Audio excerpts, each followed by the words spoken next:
Welcome to LifeLine with Rev Ebenezer Markwei, where faith meets real life. Join us every Monday to Saturday at 5 a.m. for a moment of encouragement, wisdom, and truth from God's Word.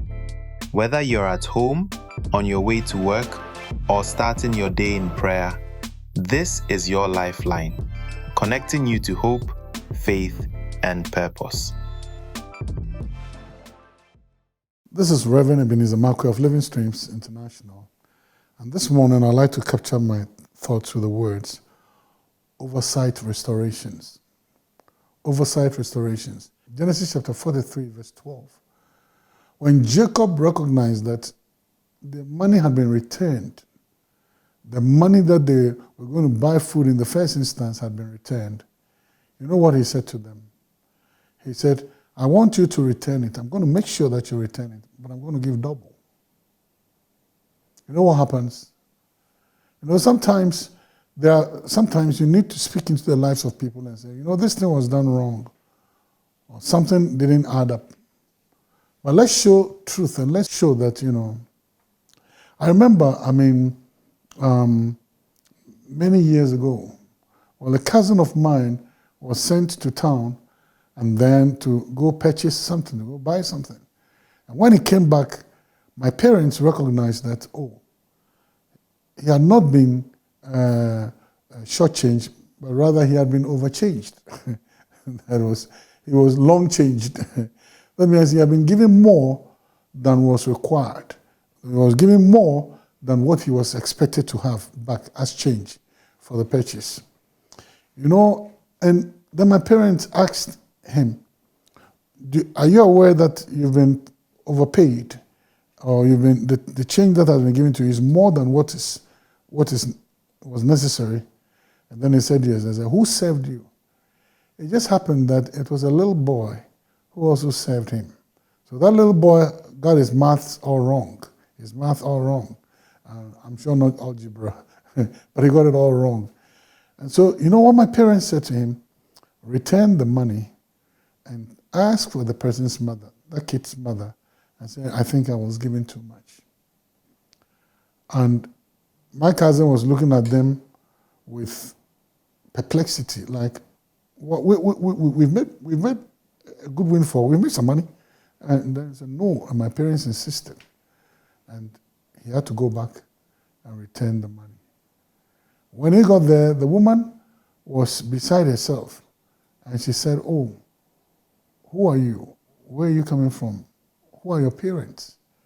And then he mentioned my parents. And then the woman said, now I understand. Why? Because that woman knows my dad and mom, and he knows they have a reputation of integrity. So she said, yeah, I recognize. I'm not surprised.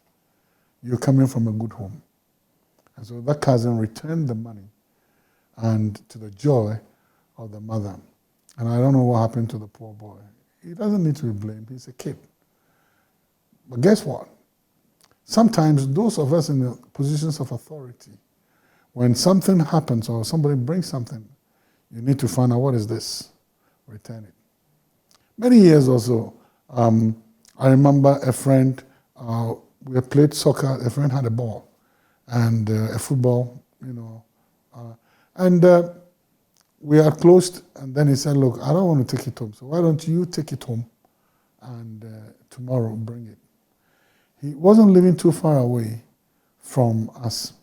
So when I took the ball home, my mom asked me, where from this? We didn't buy this for you.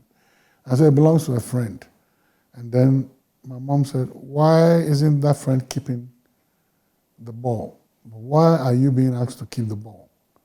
You know what my mom said? Return the ball. So I returned the ball. Unfortunately, when I got there, my friend's parents were home. So when I returned the ball, then they asked him, where did you get the ball from? Then he said he bought it. With what money? It came out that he had stolen some money to buy the ball. My parents were so strict. Something that doesn't belong to you, return it. Sometimes we need to put that attitude of doing the right thing over those to those who are under us. Another story that you need to also hear. When I was at the university, I knew a woman whose little daughter goes to other people's home and nicks things from them. Literally steal things like toys and everything. And you know, sometimes that woman, she used to be excited about it and would say, yeah, you know, and oh, the little kid has done a great deal. You know, that little child grew up and became a thief and received the due recompense for stealing. Train up a child in the way they should go, and they will never depart from it. If the parents had taught that little girl that you don't do this, you know, she would have instilled into her that there are things which are right and wrong. Jacob said to his sons, this thing doesn't belong to us, return it. Well, sometimes correct oversight over the people under our sphere of influence is a very powerful truth. That if we exercise it, it will be of benefit to those people. Well, the choices to do so are yours. See you later. This is your Lifeline, connecting you to hope, faith, and purpose.